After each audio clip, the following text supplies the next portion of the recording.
안녕하십니까, 책돌입니다. 오늘 소개해드릴 책은 불필요한 생각 버리기 연습입니다. 저자는 스즈키 도시아키, 출판사는 클랩박스입니다.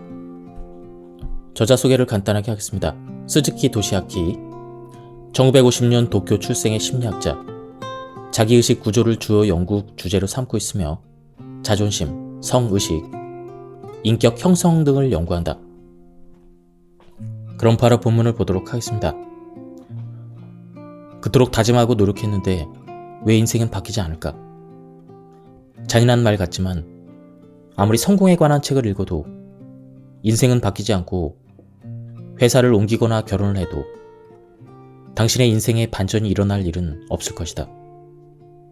계속 실패해온 사람은 앞으로도 계속 실패할 것이고, 소극적으로 살아온 사람은 앞으로도 소극적으로 살아갈 것이며, 건강에 대해서 걱정이 많은 사람은 계속 건강을 걱정할 것이다.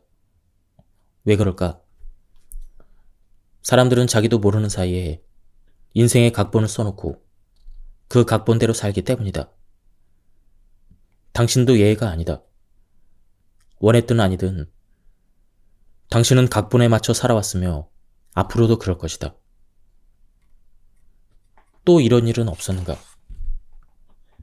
일이 잘 풀렸다가 결정적인 순간에 꼬여버린다. 다 됐다고 마음 놓고 있었는데 마무리 단계에서 실패한다. 이런 경험을 한 적이 몇 번은 있지 않은가? 그럴 때마다 당신은 운이 안 좋았다고 생각했을지 모르겠지만 사실은 그것도 각본에 쓰여 있다. 당신은 단지 각본대로 연기를 했을 뿐이다. 왜 그런 각본이 만들어졌는지는 나중에 설명하겠지만, 여기서 말하고자 하는 것은 당신이 운 또는 운명이라고 믿는 것이 사실은 자신이 쓴 각본이라는 얘기다. 당신은 자기도 모르는 사이에 나의 인생이라는 각본대로 살고 있다. 만약 그 각본이 마음에 들지 않는다면 고쳤어야 하지 않겠는가? 인생을 좀 더 좋은 방향으로 바꾸려면 이 방법밖에 없다.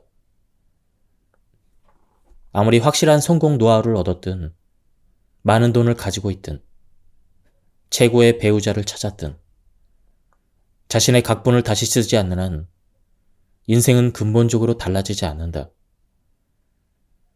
당신을 속박하는 각본을 고쳤으려면 어떻게 해야 할까? 각본은 수많은 고정관념으로 이루어져 있다. 한마디로 각본은 고정관념이다. 그러므로 인생을 바꾸고 싶다면 마음속에 굳게 자리 잡은 생각이나 관념을 바꿔야 한다.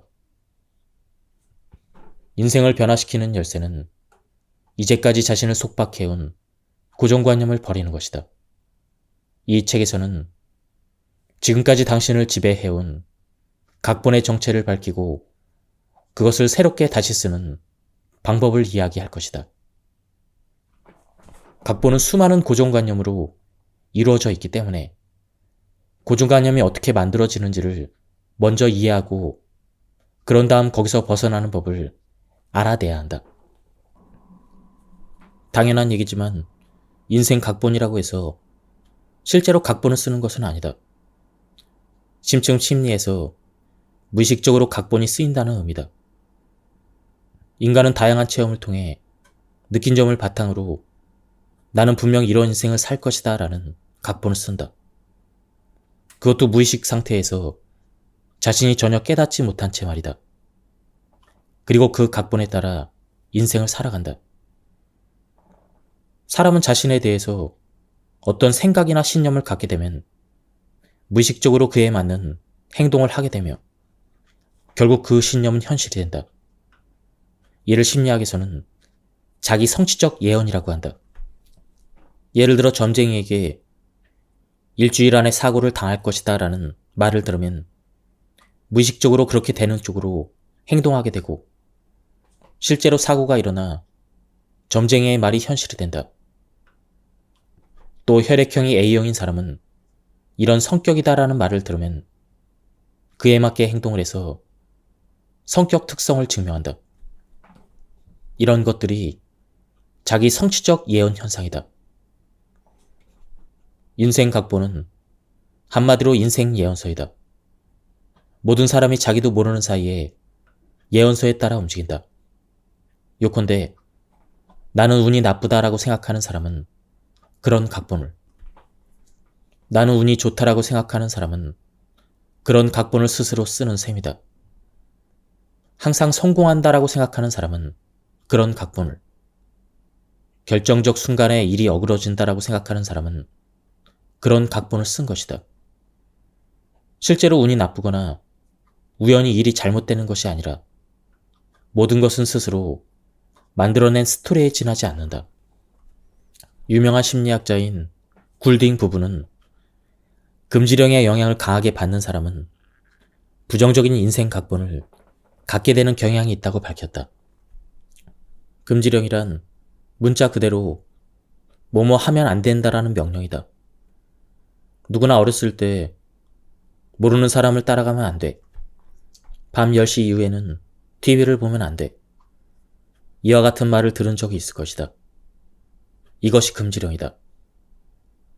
육아와 집안일로 녹초가 됐을 때 아이가 이게 뭐야? 라고 계속해서 물어보면 나도 몰라. 이렇게 차갑게 대답하는 부모도 있다. 이때 아이는 몰라라는 말뿐 아니라 퉁명스럽게 대답하는 부모의 태도에 충격을 받는다. 가까이 오지 말라는 거절의 메시지가 읽히기 때문이다. 그럴 때 아이는 스스로 부모에게 다가가서는 안 된다라는 금지령을 내린다. 자신에게 뭐뭐 하지 마라고 명령하는 것이다.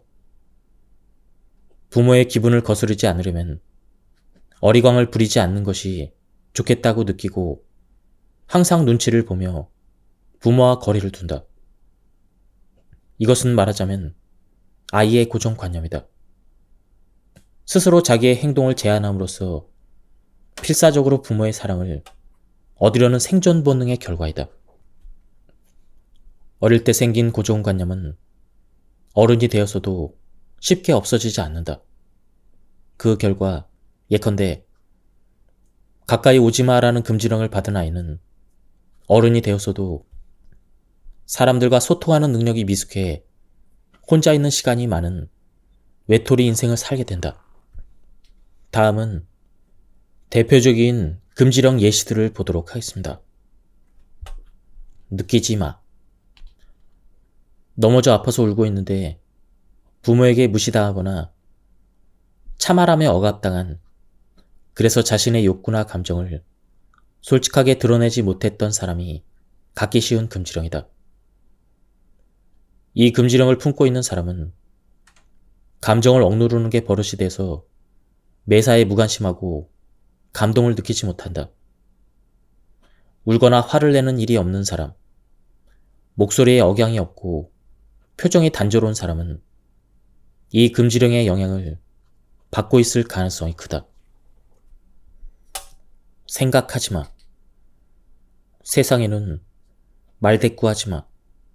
잠자코 듣기나 해. 이렇게 자녀에게 소리치는 등 위압적으로 양육하는 부모가 적지 않다. 늘 신경질적으로 말하거나 짜증을 내는 부모 밑에서 자라면 이런 금지령이 생기기 쉬워진다. 이 금지령은 스스로 생각하기를 포기하게 된다. 이 금지령을 품고 있는 사람은 논리적으로 생각하거나 냉정하게 판단하지 못하는 경향이 있다. 점이나 미신 등을 맹목적으로 믿는 사람도 이 금지령에 지배당하고 있다고 봐야 한다. 다음은 인생을 바라보는 4가지 대표적인 태도입니다. 1. 나도 오케이, 너도 오케이. 이 세상에 살아있는 모든 것은 가치가 있다. 내가 싫어하는 행동은 다른 사람에게 하지 않는다. 이와 같이 자신과 타인을 모두 긍정하는 태도이다. 이런 태도를 가진 사람 중에는 행복한 인생 각본을 가지고 충실한 삶을 살아가는 사람이 많이 있다. 2번째, 나는 NG, 너는 OK. 나는 대단한 사람이 아니야. 내 주변에는 모두 대단한 사람들 뿐이야. 이렇게 자신에 대해서는 부정적이지만 타인에 대해서 긍정적인 태도이다. 이런 태도를 가진 사람은 어려서 유명 초등학교나 중학교 입시에 실패하는 등 부모의 과도한 기대에 부응하지 못한 경험을 했을 가능성이 있다. 다음은 세 번째. 나는 오케이, 너는 NG. 내 것은 내 것이고 네 것도 내 것이라고 하는 도라에몽에 나오는 퉁퉁이 같은 스타일이 이 유형이다. 자신은 긍정하지만 타인은 부정하는 태도이다. 네 번째. 나도 NG, 너도 NG. 가장 문제가 되고 있는 유형이다. 사는 것이 허무하다. 인생이 무의미하다라며 자신이든 타인이든 모든 것을 부정해버린다. 이런 태도를 가진 사람은 유년기에 부모의 보살핌이 없거나 학대를 받았을 가능성이 크다. 조건 없이 자신을 인정해주고 받아주는 존재가 없었던 탓에 마음의 안전지대를 만들지 못한 것이다. 자기 껍데기에 틀어박혀 모든 인간관계를 부정하고 스스로 상처를 입힌다. 그래서 인간관계를 맺는 방식이 극단으로 치닫게 된다. 말 속에 담긴 숨은 메시지. 숨은 메시지란 입으로 뱉은 말 뒤에 감춰진 진짜 메시지를 의미한다. 자신이 의식하지 못하는 사이에 숨은 메시지를 보내는 경우도 있다. 반면에 메시지를 받은 사람은 웬만큼 둔하지 않는 이상 분위기나 표정 등으로 알아차리게 된다. 게임은 이 숨은 메시지를 보냈을 때부터 또 상대가 그것을 받아들여 반응했을 때부터 시작된다. 숨은 메시지로 시작되는 게임의 예를 몇 가지 살펴보자. 시어머니가 며느리를 아들을 빼앗아간 친입자로 생각하는 경우 둘 사이가 좋을 리가 없다. 그런 시어머니 입장에서 보면 며느리의 역할은 아들을 보살피는 것과 가문의 대를 잇는 것이다. 며느리의 인생 따위는 아무래도 상관없다. 그래서 다음과 같은 대화가 이루어진다. 시어머니. 일이 많이 힘들지 아프면 안 돼. 며느리. 전 괜찮아요.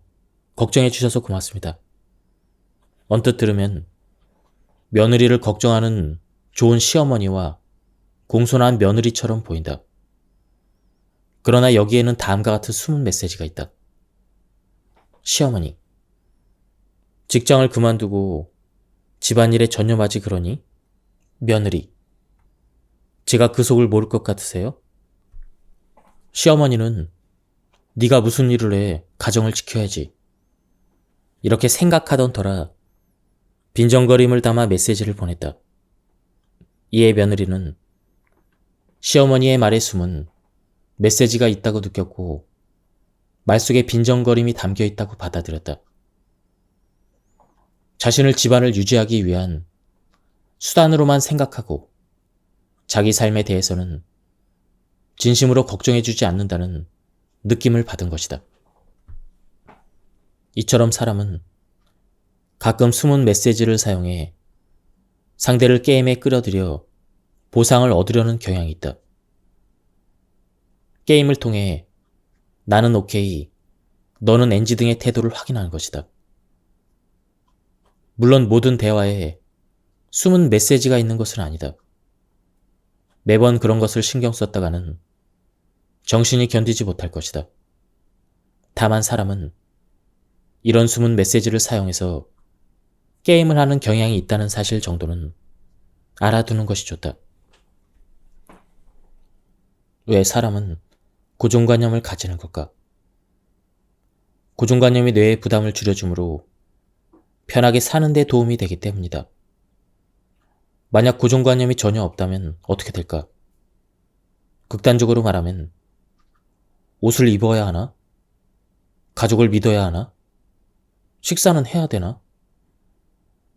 이런 것부터 생각해야 한다.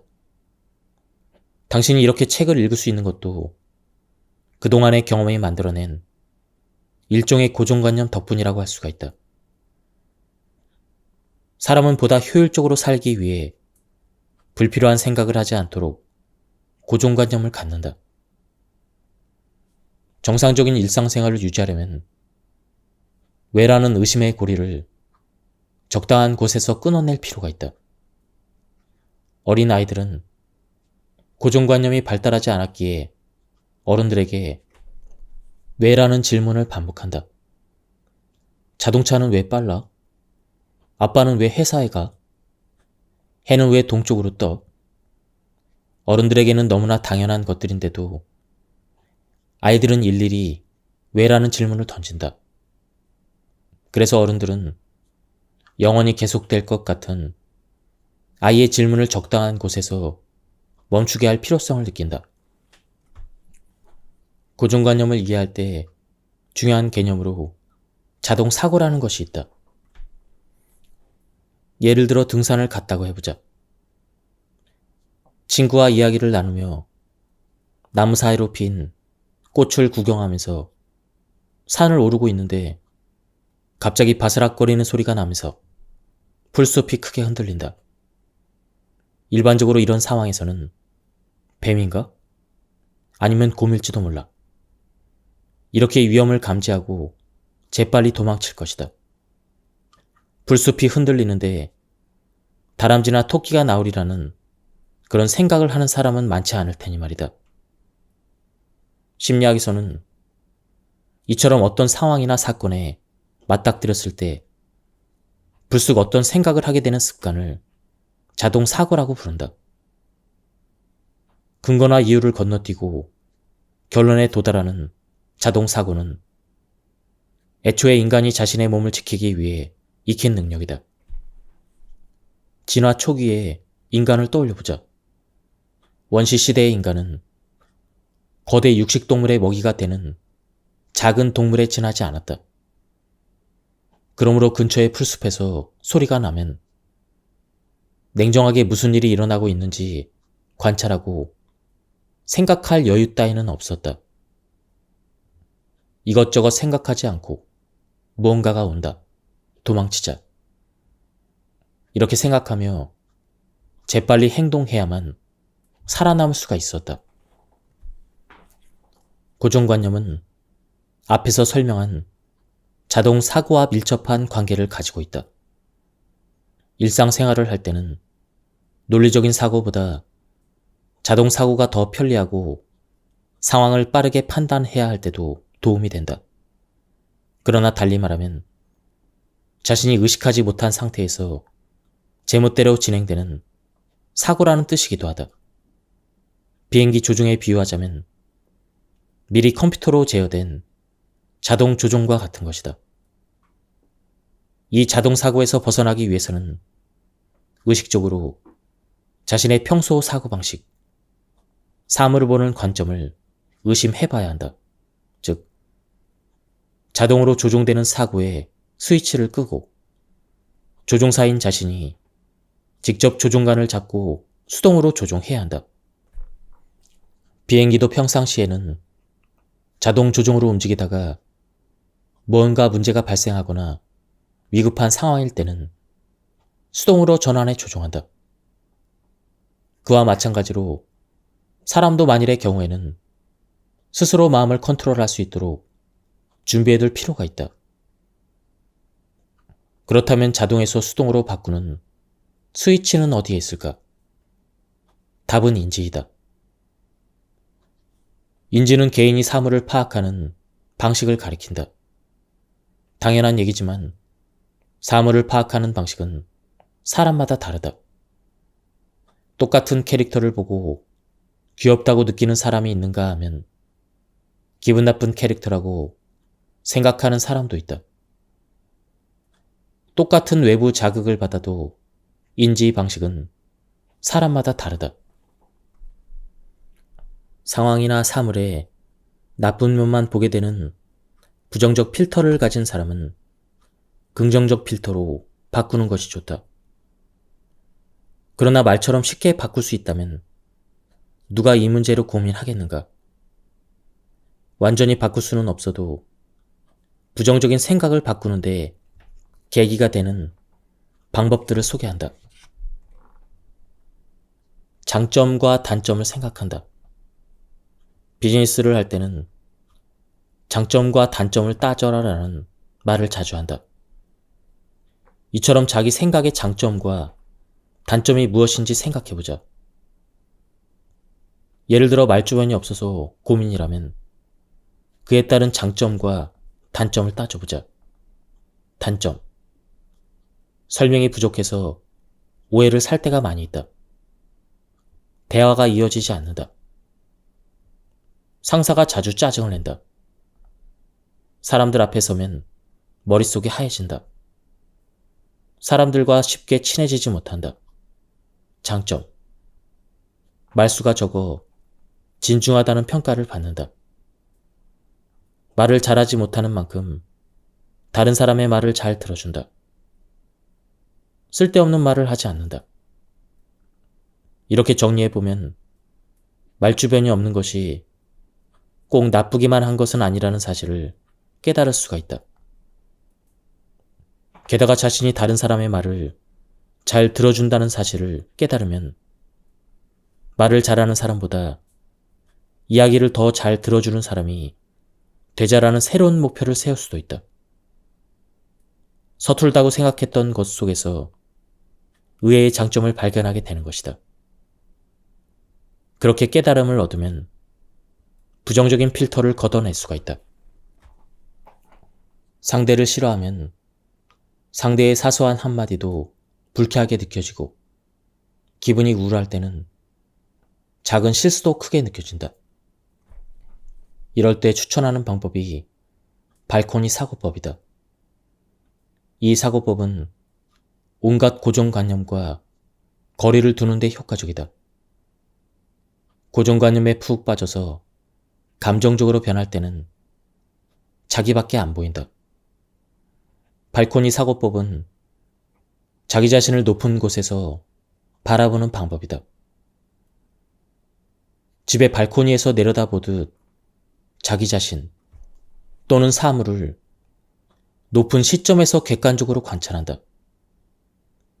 예를 들어 상사에게 아니 어떻게 이런 것도 몰라 이런 모욕적인 말을 들었다고 해보자. 이때 자기도 모르게 울컥해서 대받아 치거나 이런 상사 밑에서는 일 못하겠어. 이렇게 생각하며 사표를 던지기 전에 냉정하게 생각해보기 바란다. 나는 그 상사를 위해 일하고 있는 것인가? 그 상사에게 반론해서 내가 얻을 수 있는 건 무엇인가? 그런 일로 회사를 그만두는 것은 아깝지 않은가? 그 문제를 멀리 떨어진 곳에서 바라보면 사실 나는 사회에 도움이 되는 일을 하고 싶어서 이 회사에 들어오지 않았던가? 그 목적을 이루는 것이 내게는 더 중요해. 그러니 상사가 싫은 소리를 해도 한 귀로 듣고 한 귀로 흘리면 그만이야. 이와 같이 본래 자신이 해야 될 일이 떠오를 수도 있다. 시간축과 공간축을 바꿔보자. 고정관념은 사물을 한 방향으로만 바라보는 편향된 사고를 통해 만들어진다. 고정관념에서 벗어나기 위해서는 자신이 안고 있는 문제를 다양한 각도에서 바라볼 수 있어야 한다. 물론 말처럼 쉬운 일은 아니다. 지금부터 일종의 사고 실험을 소개하려고 한다. 실험이기는 하지만 자신이 고정관념에 사로잡혀 있는지 아닌지 알 기회이기도 하니 꼭 시도해보기를 바란다. 시간축을 바꿔보자. 시간축을 바꾼다는 것은 미래나 과거의 자신을 생각해 본다는 뜻이다. 예를 들어 대부분의 일은 마감 기한이 정해져 있다. 그 기간 내에 성과를 내도록 요구받기 때문에 대부분 사람은 기한이 다가올수록 압박감을 느끼게 된다. 이때 압박감을 심하게 받으면 그 스트레스가 마치 영원히 계속될 것 같은 착각에 빠지기도 한다. 압박감에 짓눌릴 것 같을 때는 이렇게 생각해보자. 지금 안고 있는 문제가 1개월 후 또는 1년 후에도 나를 괴롭힐 것인가? 과거를 돌아보는 것도 사고의 속박에서 벗어나는 데 효과적이다. 아직 가보지 않은 미래는 그려보기 어렵겠지만 이미 지나온 과거는 수월하게 떠올릴 수가 있다. 신입사원 시절에 나는 어떤 일을 하고 있었나? 3년 전에는 어땠는가? 1년 전에는 어땠는가? 이렇게 과거를 되돌아보면 바닥에서부터 꾸준히 단계를 높여온 지금의 자신이 그려질 것이다. 과거의 나보다 이렇게 일을 잘하고 있네. 그렇다면 이번에 일도 잘 해낼 수 있을 거야. 이렇게 긍정적으로 생각하게 될 것이다. 시간의 척도를 바꿔보는 것도 재미있는 사고 실험이다. 예를 들어 지금 안고 있는 문제를 인류의 역사라는 척도로 생각해보자. 또는 우주의 역사라는 척도로 생각해보자. 그러면 작디작은 문제로 생각되지 않을까? 극단적이긴 하지만 100년이라는 단위로 쪼개서 생각해보는 것은 어떨까? 당장 오늘과 내일만을 생각하면 큰 문제로 보이는 것도 100년이라는 시간 속에서 바라보면 작은 문제로 생각될 것이다. 애초에 100년 뒤에는 당신과 나는 물론이고 우리 주변에 있는 사람들 대부분이 이 세상에 존재하지 않을 것이다. 때로는 이런 역동적인 사고를 하면 마음이 편해진다. 고정관념을 깨닫게 하는 4가지 방법. 1. 말을 정의하게 한다. 친구가 나는 항상 운이 없어. 이렇게 한숨 섞인 목소리로 말하거든. 항상이라면 날마다 운이 없다는 말이야? 이렇게 물어보자. 그렇게 해서 항상이라는 말의 의미를 정의하게 되면 상대는 항상이라고 할 정도는 아님을 깨닫게 된다. 고정관념에 자주 사용되는 표현으로 모두, 보통은, 당연히 등이 있다. 이 말을 연발하는 상대에게는 모두라면 누구 말이야? 보통이라고 하는 건 어떤 때를 말하는 거야? 이렇게 물어서 그 단어를 다시 생각하게 하자. 그러면 자신이 근거 없이 정의했음을 깨달을 것이다. 근거를 묻는다. 내게는 재능이 없어라고 한탄하는 사람이 있거든. 누가 그렇게 정했는데? 왜 그렇게 생각했어? 이런 식으로 근거를 물어보자. 대개는 스스로 그렇게 믿고 있을 뿐 대단한 근거가 있는 것은 아니다. 이 방법도 상대에게 고정관념을 깨닫게 하는 계기를 마련해 줄 수 있다. 3번째, 비교한다. 왜 내 생활은 조금 더 편해지지 않을까? 이렇게 부정적인 말을 하거든. 누구에 비해서 그렇다고 생각하는 거야? 지금 생활이 편하지 않다면 어떤 생활이 편하다고 생각해? 이렇게 질문을 던져보자. 주위 사람들은 좋은 회사에 다니고 좋은 집에 살고 있어. 이런 대답이 돌아오면 좋은 회사에서 일하는 사람은 정말 삶이 편할까? 이렇게 물어보자. 그러고 보니 날마다 야근을 해야 될 만큼 일이 많고 힘들었다고 들었어. 또한 경쟁도 심하다고 들었어. 이런 답변이 돌아올지도 모른다.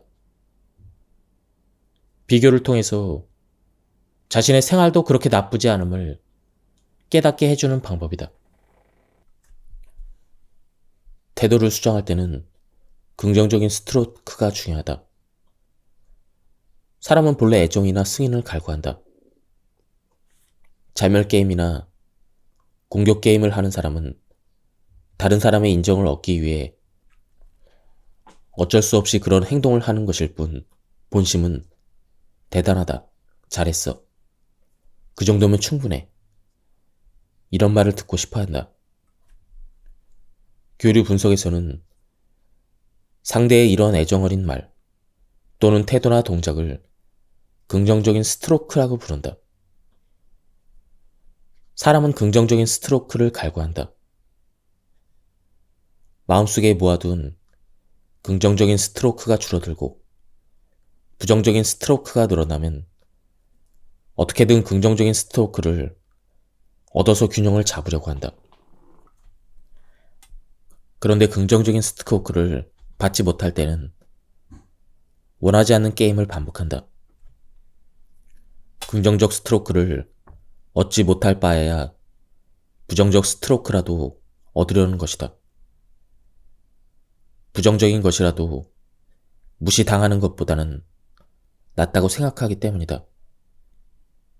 이상적인 것은 긍정적 스트로크를 토한 교류이다. 상대를 인정하고 자신도 인정받기, 혹은 상대를 칭찬하고 자신도 칭찬받기 같은 커뮤니케이션을 통해 긍정적 스트로크가 충족되면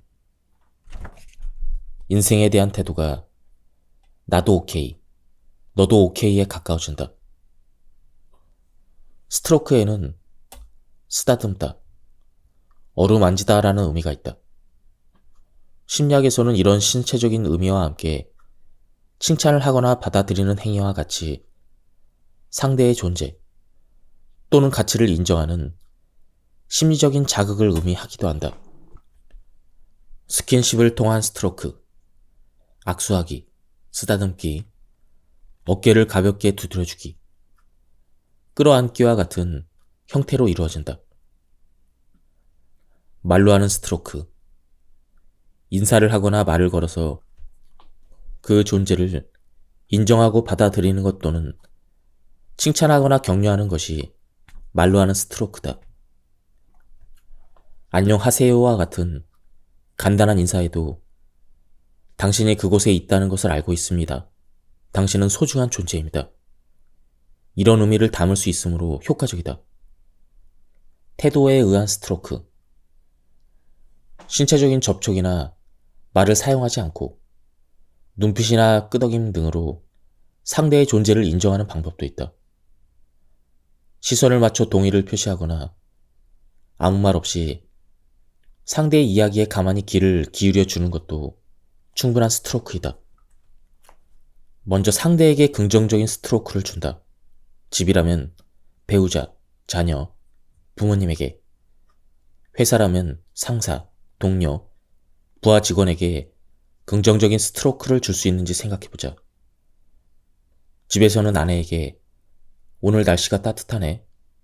그 옷 잘 어울리는데? 음식이 맛있어. 라고 말해보자. 회사에서는 상사나 동료가 마음에 들지 않더라도 무시하지 말고 출근할 때 좋은 아침입니다 라고 인사해보자. 또 지시를 받으면 밝은 목소리로 대답하자.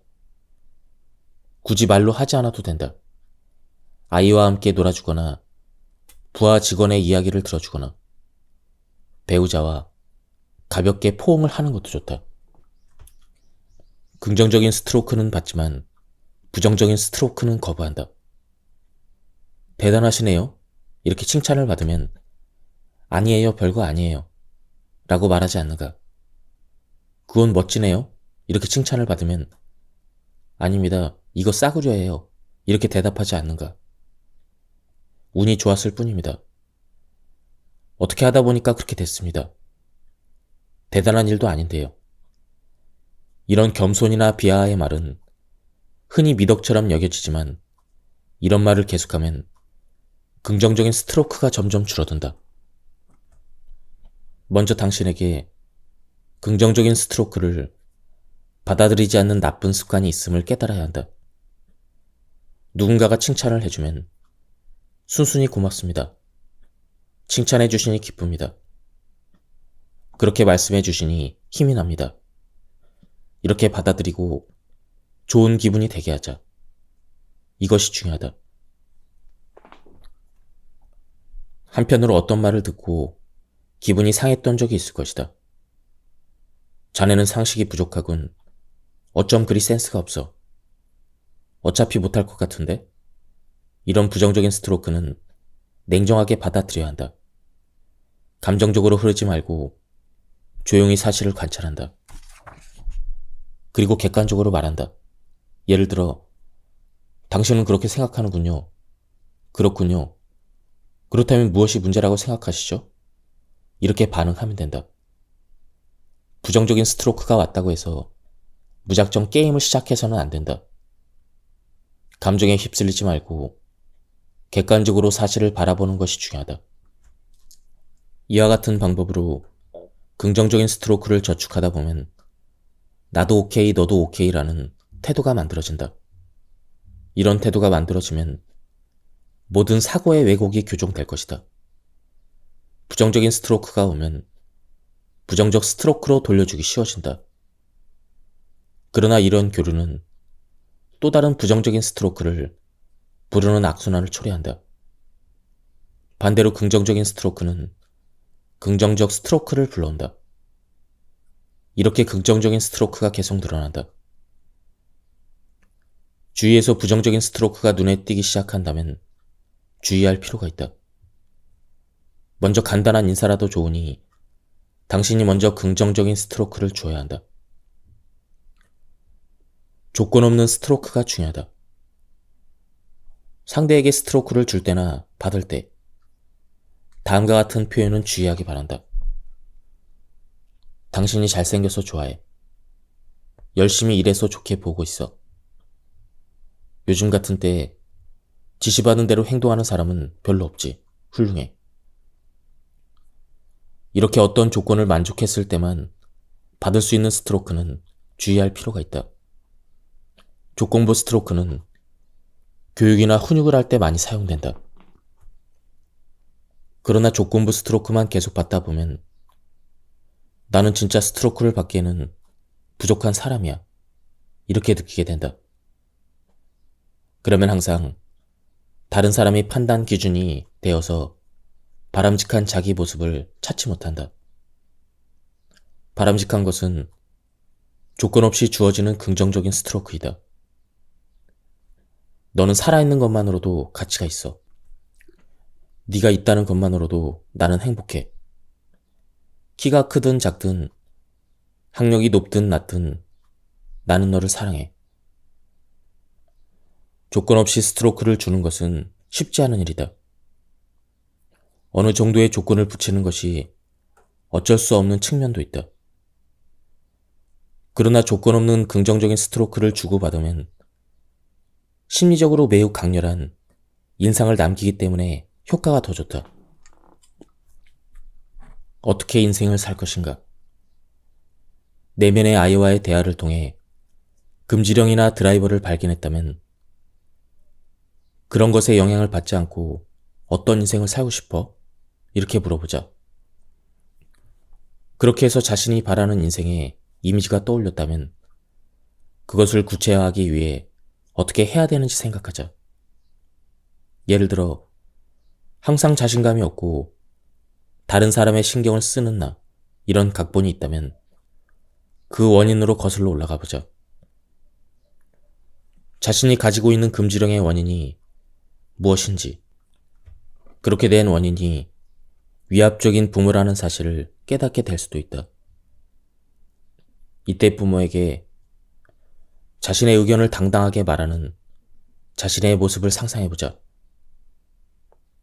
부모가 말대꾸하면 안 돼. 이렇게 말하면 내 이야기에 귀를 기울여 주세요. 라고 주장한다. 두렵고 무서운 부모에게 자신의 의견을 당당하게 말할 수 있었다면 학교에서 친구들이 놀릴 때도 그러지 마라고 말할 수 있었을지도 모른다. 집단 따돌림을 당했을 때도 맞서 싸울 수 있었을지도 모른다. 이런 모습으로 살았다면, 이렇게 생각하는 이상적인 자신을 마음속에 그려본다. 그러면 직장에서 상사에게 불쾌한 말을 들었을 때 그런 얘기는 안 하셨으면 좋겠습니다. 라고 과감하게 말할 수 있을 것이다. 이런 변화들이 쌓이면 인생 각본이 타인에게 당당한 나로 수정될 것이다. 과거의 장면을 재현해서 그 안에서 자신의 역할을 바꾸고 또 다른 새로운 행동으로 어떤 문제를 해결할 수 있을지 계획할 수 있다. 사람은 그저 운명에 농락당하기만 하는 존재가 아니다. 자신의 운명에 책임을 지고 자신을 치유하며 문제를 해결하는 능력을 내면에 품고 있다. 이 점을 잊어서는 안 된다. 지금까지 이 책에 대한 리뷰를 모두 마쳤습니다. 제가 시간 관계상 발췌 요약했기 때문에 맥락이 많이 끊겼습니다. 이 책은 가독성이 굉장히 좋았고요. 내용이 굉장히 재밌었습니다. 한번 책을 구해서 읽어보실 것을 추천드립니다. 여기서 리뷰를 마치도록 하겠습니다. 감사합니다. 안녕하십니까, 책돌입니다. 오늘 소개해드릴 책은 불필요한 생각 버리기 연습입니다. 저자는 스즈키 도시아키, 출판사는 클랩박스입니다. 저자 소개를 간단하게 하겠습니다. 스즈키 도시아키, 1950년 도쿄 출생의 심리학자, 자기의식 구조를 주요 연구 주제로 삼고 있으며 자존심, 성의식, 인격 형성 등을 연구한다. 그럼 바로 본문을 보도록 하겠습니다. 그토록 다짐하고 노력했는데 왜 인생은 바뀌지 않을까? 잔인한 말 같지만 아무리 성공에 관한 책을 읽어도 인생은 바뀌지 않고 회사를 옮기거나 결혼을 해도 당신의 인생에 반전이 일어날 일은 없을 것이다.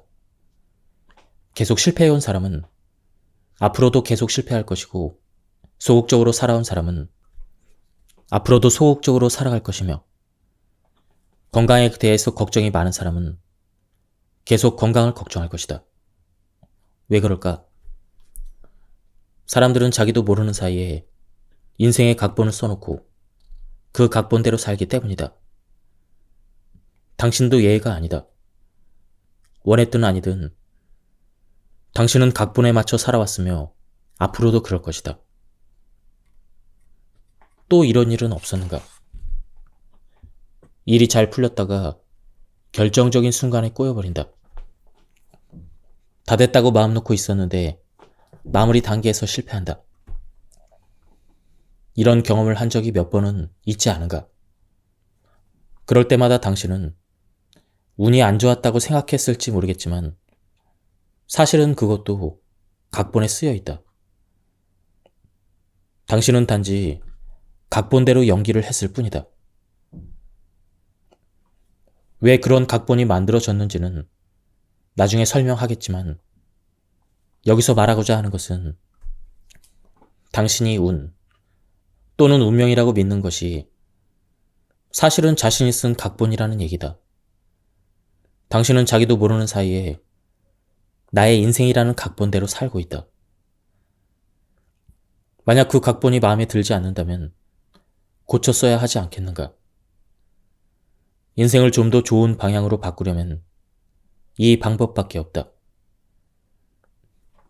아무리 확실한 성공 노하우를 얻었든 많은 돈을 가지고 있든 최고의 배우자를 찾았든 자신의 각본을 다시 쓰지 않는 한 인생은 근본적으로 달라지지 않는다.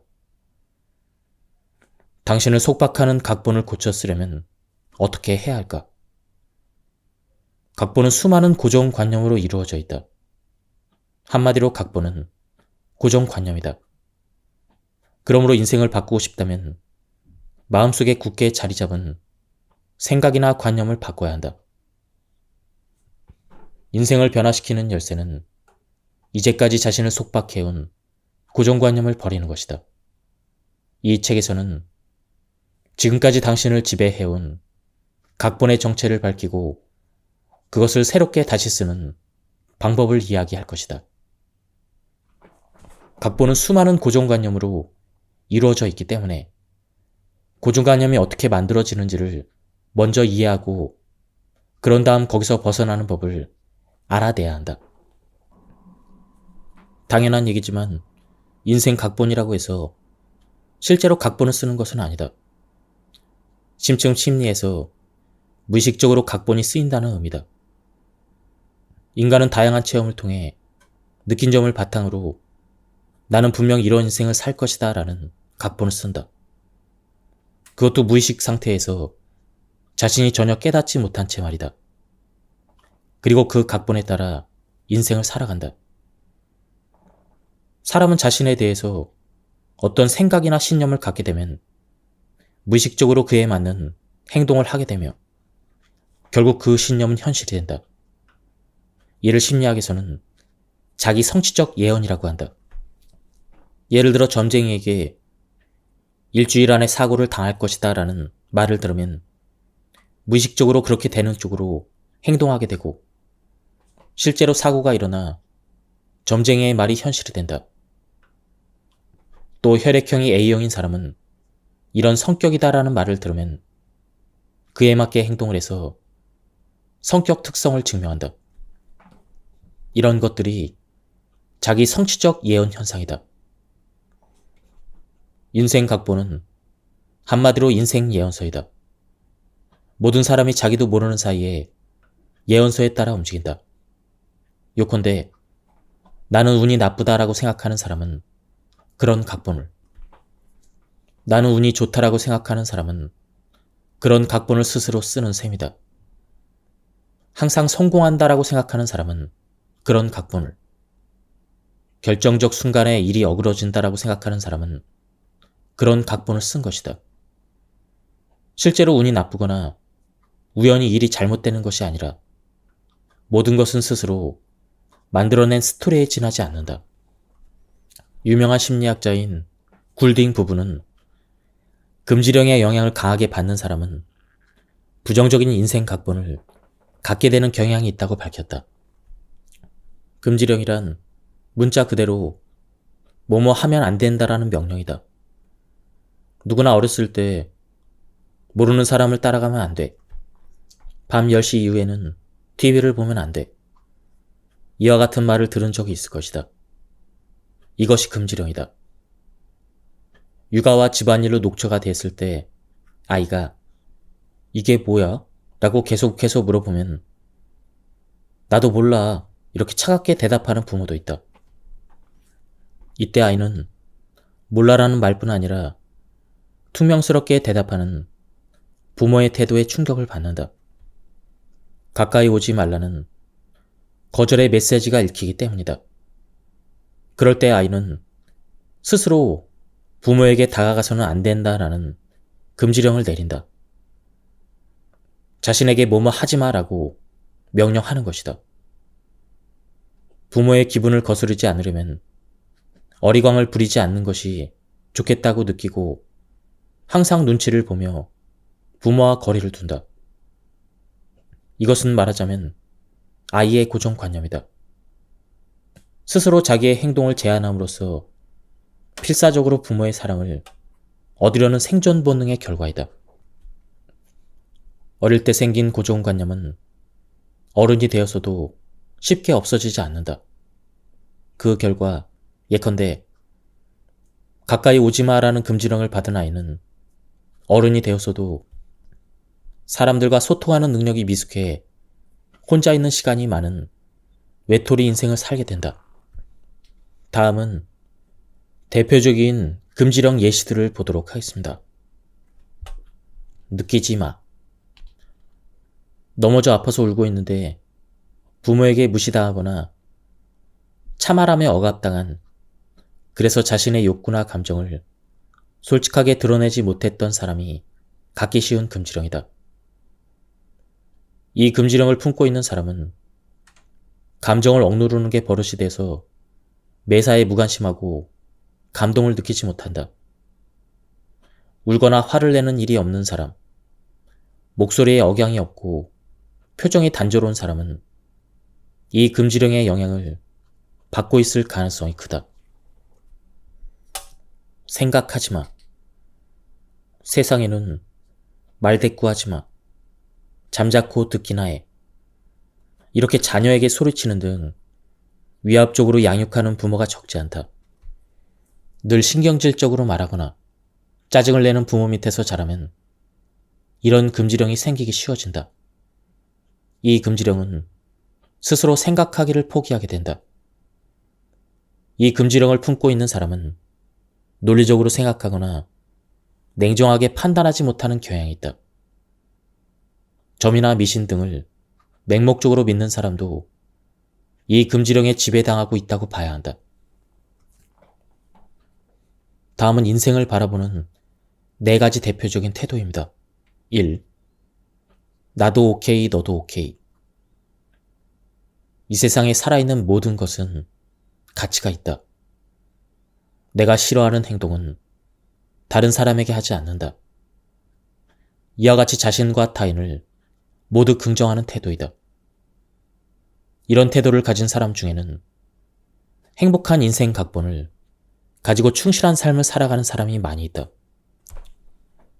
2번째, 나는 NG, 너는 OK. 나는 대단한 사람이 아니야. 내 주변에는 모두 대단한 사람들 뿐이야. 이렇게 자신에 대해서는 부정적이지만 타인에 대해서 긍정적인 태도이다. 이런 태도를 가진 사람은 어려서 유명 초등학교나 중학교 입시에 실패하는 등 부모의 과도한 기대에 부응하지 못한 경험을 했을 가능성이 있다. 다음은 3번째, 나는 오케이, 너는 NG. 내 것은 내 것이고 네 것도 내 것이라고 하는 도라에몽에 나오는 퉁퉁이 같은 스타일이 이 유형이다. 자신은 긍정하지만 타인은 부정하는 태도이다. 4번째, 나도 NG, 너도 NG. 가장 문제가 되고 있는 유형이다. 사는 것이 허무하다. 인생이 무의미하다라며 자신이든 타인이든 모든 것을 부정해버린다. 이런 태도를 가진 사람은 유년기에 부모의 보살핌이 없거나 학대를 받았을 가능성이 크다. 조건 없이 자신을 인정해주고 받아주는 존재가 없었던 탓에 마음의 안전지대를 만들지 못한 것이다. 자기 껍데기에 틀어박혀 모든 인간관계를 부정하고 스스로 상처를 입힌다. 그래서 인간관계를 맺는 방식이 극단으로 치닫게 된다. 말 속에 담긴 숨은 메시지. 숨은 메시지란 입으로 뱉은 말 뒤에 감춰진 진짜 메시지를 의미한다. 자신이 의식하지 못하는 사이에 숨은 메시지를 보내는 경우도 있다. 반면에 메시지를 받은 사람은 웬만큼 둔하지 않는 이상 분위기나 표정 등으로 알아차리게 된다. 게임은 이 숨은 메시지를 보냈을 때부터 또 상대가 그것을 받아들여 반응했을 때부터 시작된다. 숨은 메시지로 시작되는 게임의 예를 몇 가지 살펴보자. 시어머니가 며느리를 아들을 빼앗아간 친입자로 생각하는 경우 둘 사이가 좋을 리가 없다. 그런 시어머니 입장에서 보면 며느리의 역할은 아들을 보살피는 것과 가문의 대를 잇는 것이다. 며느리의 인생 따위는 아무래도 상관없다. 그래서 다음과 같은 대화가 이루어진다. 시어머니, 일이 많이 힘들지 아프면 안 돼. 며느리, 전 괜찮아요. 걱정해 주셔서 고맙습니다. 언뜻 들으면 며느리를 걱정하는 좋은 시어머니와 공손한 며느리처럼 보인다. 그러나 여기에는 다음과 같은 숨은 메시지가 있다.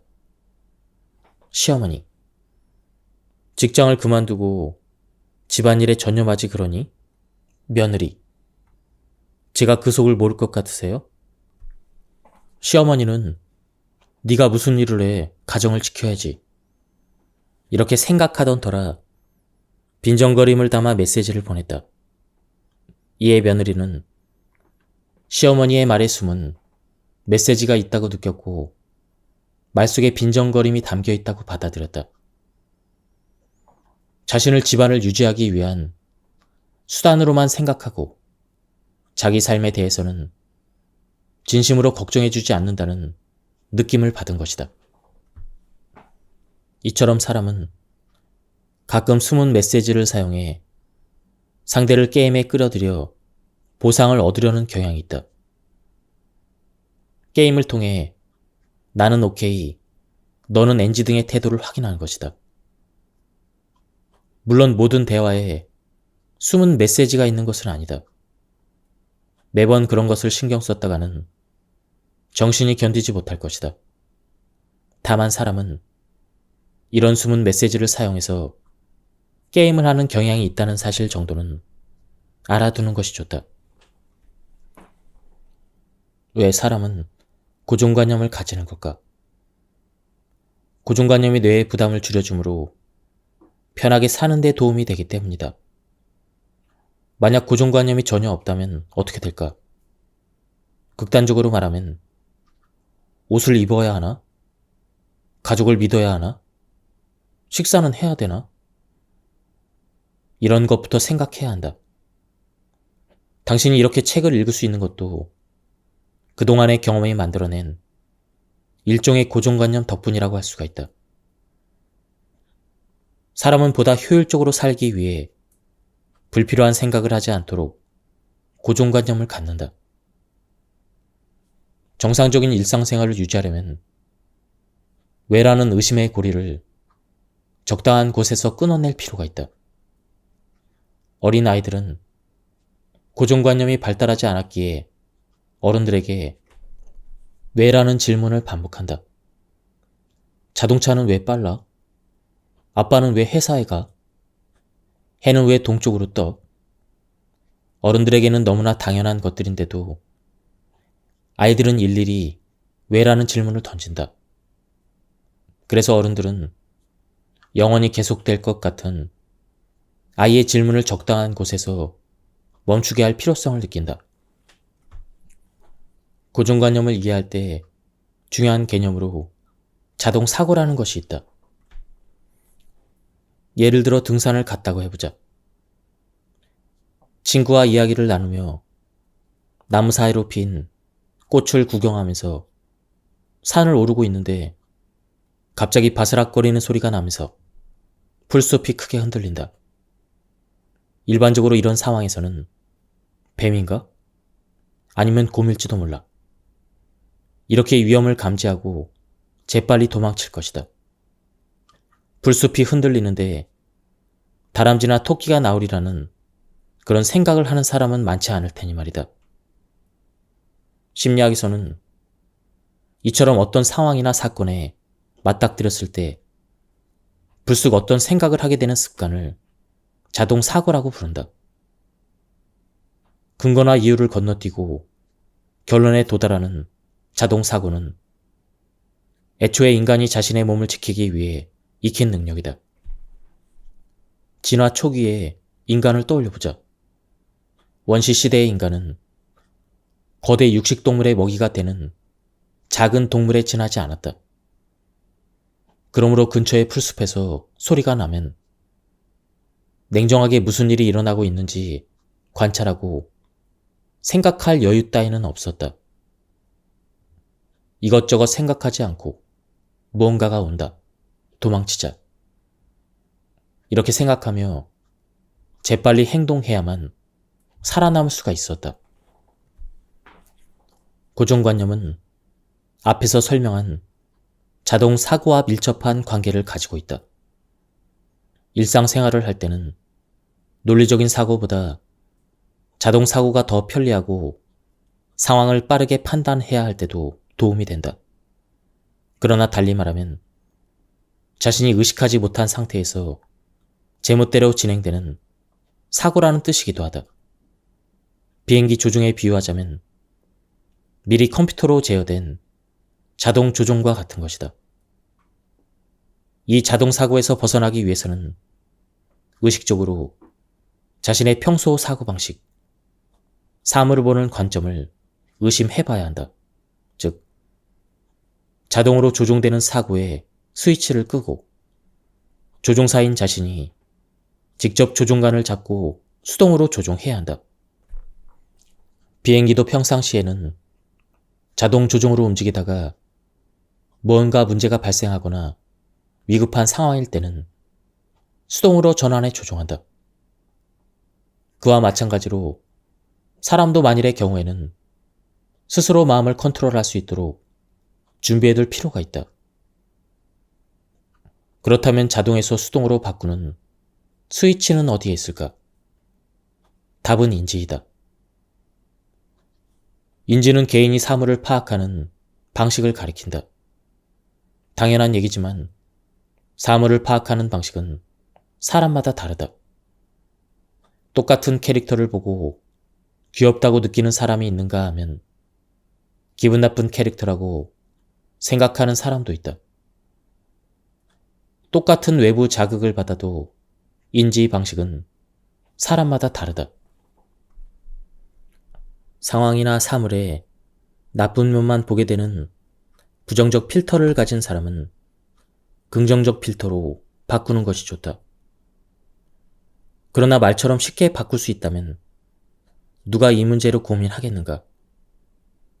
완전히 바꿀 수는 없어도 부정적인 생각을 바꾸는데 계기가 되는 방법들을 소개한다. 장점과 단점을 생각한다. 비즈니스를 할 때는 장점과 단점을 따져라라는 말을 자주 한다. 이처럼 자기 생각의 장점과 단점이 무엇인지 생각해보자.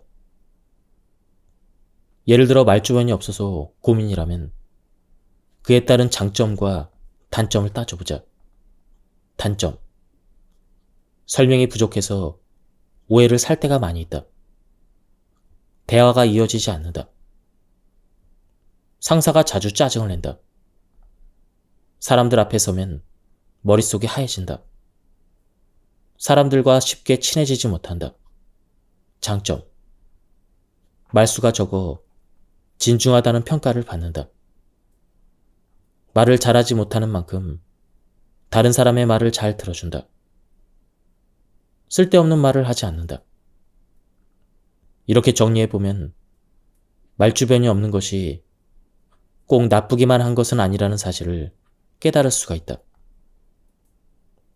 게다가 자신이 다른 사람의 말을 잘 들어준다는 사실을 깨달으면 말을 잘하는 사람보다 이야기를 더 잘 들어주는 사람이 되자라는 새로운 목표를 세울 수도 있다. 서툴다고 생각했던 것 속에서 의외의 장점을 발견하게 되는 것이다. 그렇게 깨달음을 얻으면 부정적인 필터를 걷어낼 수가 있다. 상대를 싫어하면 상대의 사소한 한마디도 불쾌하게 느껴지고 기분이 우울할 때는 작은 실수도 크게 느껴진다. 이럴 때 추천하는 방법이 발코니 사고법이다. 이 사고법은 온갖 고정관념과 거리를 두는 데 효과적이다. 고정관념에 푹 빠져서 감정적으로 변할 때는 자기밖에 안 보인다. 발코니 사고법은 자기 자신을 높은 곳에서 바라보는 방법이다. 집의 발코니에서 내려다보듯 자기 자신 또는 사물을 높은 시점에서 객관적으로 관찰한다. 예를 들어 상사에게 아니 어떻게 이런 것도 몰라 이런 모욕적인 말을 들었다고 해보자. 이때 자기도 모르게 울컥해서 대받아 치거나 이런 상사 밑에서는 일 못하겠어. 이렇게 생각하며 사표를 던지기 전에 냉정하게 생각해보기 바란다. 나는 그 상사를 위해 일하고 있는 것인가? 그 상사에게 반론해서 내가 얻을 수 있는 건 무엇인가? 그런 일로 회사를 그만두는 것은 아깝지 않은가? 그 문제를 멀리 떨어진 곳에서 바라보면 사실 나는 사회에 도움이 되는 일을 하고 싶어서 이 회사에 들어오지 않았던가? 그 목적을 이루는 것이 내게는 더 중요해. 그러니 상사가 싫은 소리를 해도 한 귀로 듣고 한 귀로 흘리면 그만이야.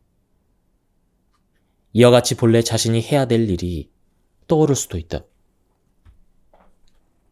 시간축과 공간축을 바꿔보자. 고정관념은 사물을 한 방향으로만 바라보는 편향된 사고를 통해 만들어진다. 고정관념에서 벗어나기 위해서는 자신이 안고 있는 문제를 다양한 각도에서 바라볼 수 있어야 한다. 물론 말처럼 쉬운 일은 아니다.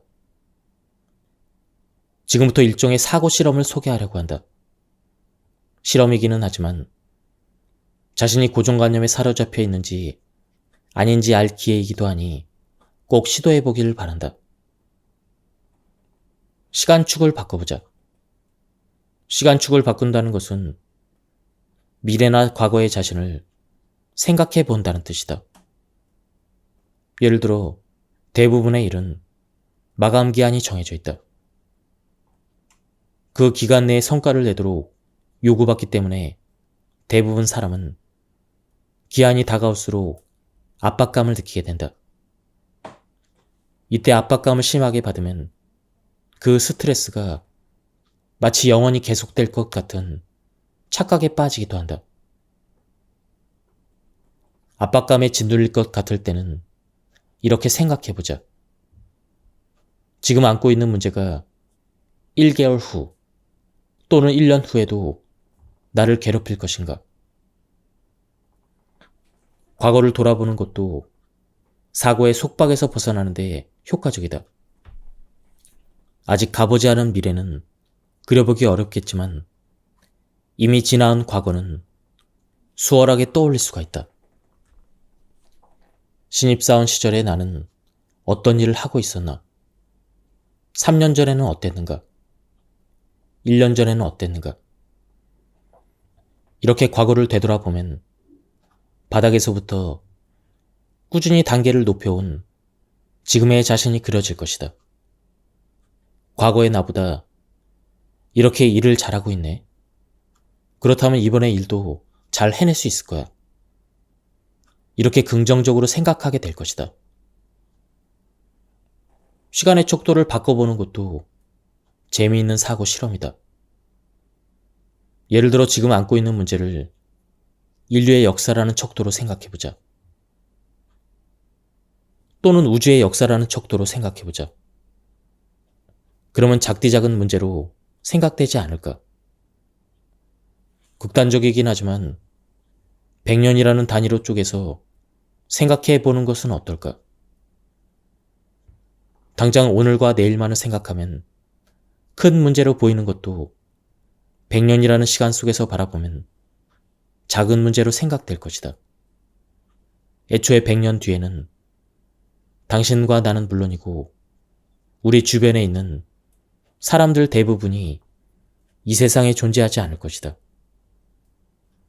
때로는 이런 역동적인 사고를 하면 마음이 편해진다. 고정관념을 깨닫게 하는 4가지 방법. 1. 말을 정의하게 한다. 친구가 나는 항상 운이 없어. 이렇게 한숨 섞인 목소리로 말하거든. 항상이라면 날마다 운이 없다는 말이야? 이렇게 물어보자. 그렇게 해서 항상이라는 말의 의미를 정의하게 되면 상대는 항상이라고 할 정도는 아님을 깨닫게 된다. 고정관념에 자주 사용되는 표현으로 모두, 보통은, 당연히 등이 있다.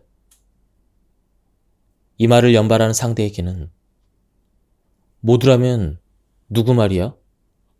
보통이라고 하는 건 어떤 때를 말하는 거야? 이렇게 물어서 그 단어를 다시 생각하게 하자. 그러면 자신이 근거 없이 정의했음을 깨달을 것이다. 근거를 묻는다. 내게는 재능이 없어라고 한탄하는 사람이 있거든. 누가 그렇게 정했는데? 왜 그렇게 생각했어? 이런 식으로 근거를 물어보자. 대개는 스스로 그렇게 믿고 있을 뿐 대단한 근거가 있는 것은 아니다. 이 방법도 상대에게 고정관념을 깨닫게 하는 계기를 마련해 줄 수 있다. 세 번째, 비교한다. 왜 내 생활은 조금 더 편해지지 않을까? 이렇게 부정적인 말을 하거든. 누구에 비해서 그렇다고 생각하는 거야? 지금 생활이 편하지 않다면 어떤 생활이 편하다고 생각해? 이렇게 질문을 던져보자. 주위 사람들은 좋은 회사에 다니고 좋은 집에 살고 있어. 이런 대답이 돌아오면 좋은 회사에서 일하는 사람은 정말 삶이 편할까? 이렇게 물어보자. 그러고 보니 날마다 야근을 해야 될 만큼 일이 많고 힘들었다고 들었어. 또한 경쟁도 심하다고 들었어. 이런 답변이 돌아올지도 모른다. 비교를 통해서 자신의 생활도 그렇게 나쁘지 않음을 깨닫게 해주는 방법이다. 태도를 수정할 때는 긍정적인 스트로크가 중요하다. 사람은 본래 애정이나 승인을 갈구한다. 자멸 게임이나 공격 게임을 하는 사람은 다른 사람의 인정을 얻기 위해 어쩔 수 없이 그런 행동을 하는 것일 뿐, 본심은 대단하다, 잘했어, 그 정도면 충분해, 이런 말을 듣고 싶어 한다. 교류 분석에서는 상대의 이런 애정 어린 말 또는 태도나 동작을 긍정적인 스트로크라고 부른다. 사람은 긍정적인 스트로크를 갈구한다. 마음속에 모아둔 긍정적인 스트로크가 줄어들고 부정적인 스트로크가 늘어나면 어떻게든 긍정적인 스트로크를 얻어서 균형을 잡으려고 한다. 그런데 긍정적인 스트로크를 받지 못할 때는 원하지 않는 게임을 반복한다. 긍정적 스트로크를 얻지 못할 바에야 부정적 스트로크라도 얻으려는 것이다. 부정적인 것이라도 무시당하는 것보다는 낫다고 생각하기 때문이다. 이상적인 것은 긍정적 스트로크를 통한 교류이다. 상대를 인정하고 자신도 인정받기, 혹은 상대를 칭찬하고 자신도 칭찬받기 같은 커뮤니케이션을 통해 긍정적 스트로크가 충족되면 인생에 대한 태도가 나도 오케이, 너도 오케이에 가까워진다. 스트로크에는 쓰다듬다, 어루만지다 라는 의미가 있다. 심리학에서는 이런 신체적인 의미와 함께 칭찬을 하거나 받아들이는 행위와 같이 상대의 존재 또는 가치를 인정하는 심리적인 자극을 의미하기도 한다. 스킨십을 통한 스트로크, 악수하기, 쓰다듬기, 어깨를 가볍게 두드려주기, 끌어안기와 같은 형태로 이루어진다. 말로 하는 스트로크, 인사를 하거나 말을 걸어서 그 존재를 인정하고 받아들이는 것 또는 칭찬하거나 격려하는 것이 말로 하는 스트로크다. 안녕하세요와 같은 간단한 인사에도 당신이 그곳에 있다는 것을 알고 있습니다. 당신은 소중한 존재입니다. 이런 의미를 담을 수 있으므로 효과적이다. 태도에 의한 스트로크, 신체적인 접촉이나 말을 사용하지 않고 눈빛이나 끄덕임 등으로 상대의 존재를 인정하는 방법도 있다. 시선을 맞춰 동의를 표시하거나 아무 말 없이 상대의 이야기에 가만히 귀를 기울여 주는 것도 충분한 스트로크이다. 먼저 상대에게 긍정적인 스트로크를 준다. 집이라면 배우자, 자녀, 부모님에게, 회사라면 상사, 동료, 부하 직원에게 긍정적인 스트로크를 줄 수 있는지 생각해보자. 집에서는 아내에게 오늘 날씨가 따뜻하네. 그 옷 잘 어울리는데? 음식이 맛있어. 라고 말해보자. 회사에서는 상사나 동료가 마음에 들지 않더라도 무시하지 말고 출근할 때 좋은 아침입니다 라고 인사해보자. 또 지시를 받으면 밝은 목소리로 대답하자. 굳이 말로 하지 않아도 된다. 아이와 함께 놀아주거나 부하 직원의 이야기를 들어주거나 배우자와 가볍게 포옹을 하는 것도 좋다. 긍정적인 스트로크는 받지만 부정적인 스트로크는 거부한다. 대단하시네요. 이렇게 칭찬을 받으면 아니에요, 별거 아니에요 라고 말하지 않는가. 그건 멋지네요. 이렇게 칭찬을 받으면 아닙니다. 이거 싸구려예요. 이렇게 대답하지 않는가. 운이 좋았을 뿐입니다. 어떻게 하다 보니까 그렇게 됐습니다. 대단한 일도 아닌데요. 이런 겸손이나 비하의 말은 흔히 미덕처럼 여겨지지만 이런 말을 계속하면 긍정적인 스트로크가 점점 줄어든다. 먼저 당신에게 긍정적인 스트로크를 받아들이지 않는 나쁜 습관이 있음을 깨달아야 한다. 누군가가 칭찬을 해주면 순순히 고맙습니다. 칭찬해 주시니 기쁩니다. 그렇게 말씀해 주시니 힘이 납니다. 이렇게 받아들이고 좋은 기분이 되게 하자. 이것이 중요하다. 한편으로 어떤 말을 듣고 기분이 상했던 적이 있을 것이다. 자네는 상식이 부족하군. 어쩜 그리 센스가 없어. 어차피 못할 것 같은데?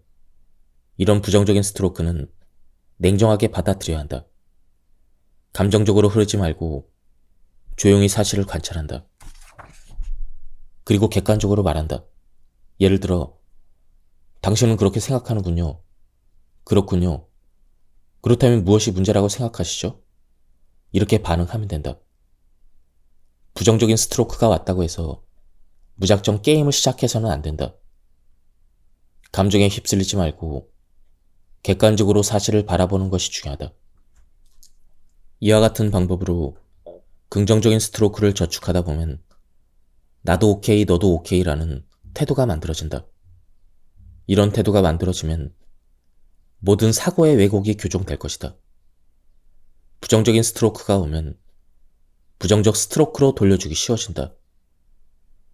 그러나 이런 교류는 또 다른 부정적인 스트로크를 부르는 악순환을 초래한다. 반대로 긍정적인 스트로크는 긍정적 스트로크를 불러온다. 이렇게 긍정적인 스트로크가 계속 늘어난다. 주위에서 부정적인 스트로크가 눈에 띄기 시작한다면 주의할 필요가 있다. 먼저 간단한 인사라도 좋으니 당신이 먼저 긍정적인 스트로크를 주어야 한다. 조건 없는 스트로크가 중요하다.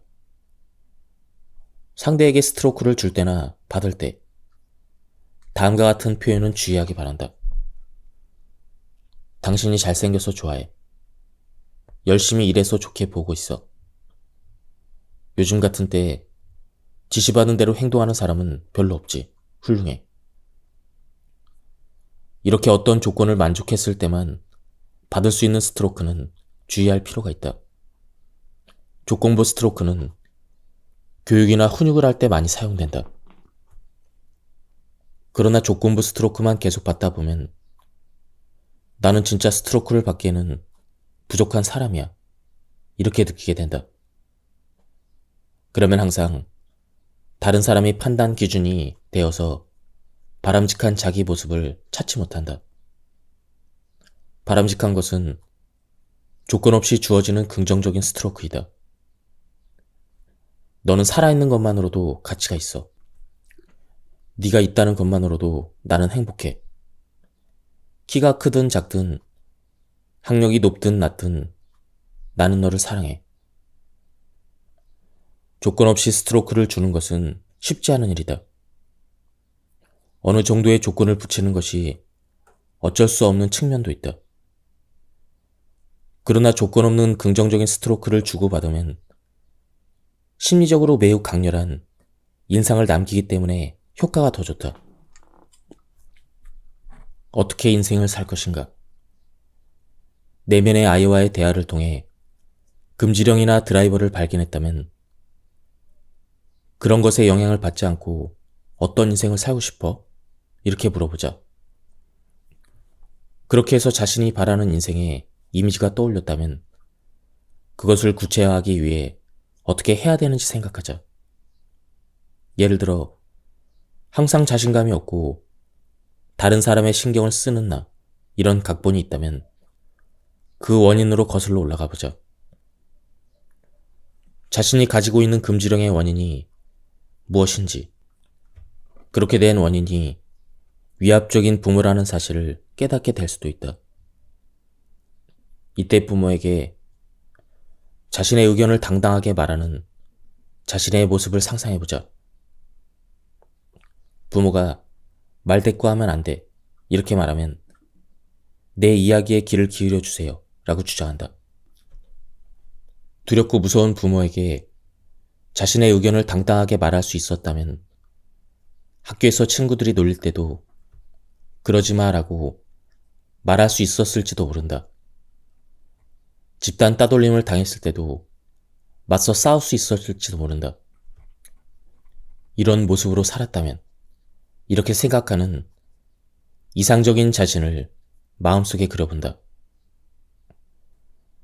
그러면 직장에서 상사에게 불쾌한 말을 들었을 때 그런 얘기는 안 하셨으면 좋겠습니다 라고 과감하게 말할 수 있을 것이다. 이런 변화들이 쌓이면 인생 각본이 타인에게 당당한 나로 수정될 것이다. 과거의 장면을 재현해서 그 안에서 자신의 역할을 바꾸고 또 다른 새로운 행동으로 어떤 문제를 해결할 수 있을지 계획할 수 있다. 사람은 그저 운명에 농락당하기만 하는 존재가 아니다. 자신의 운명에 책임을 지고 자신을 치유하며 문제를 해결하는 능력을 내면에 품고 있다. 이 점을 잊어서는 안 된다. 지금까지 이 책에 대한 리뷰를 모두 마쳤습니다. 제가 시간 관계상 발췌 요약했기 때문에 맥락이 많이 끊겼습니다. 이 책은 가독성이 굉장히 좋았고요. 내용이 굉장히 재밌었습니다. 한번 책을 구해서 읽어보실 것을 추천드립니다. 여기서 리뷰를 마치도록 하겠습니다. 감사합니다.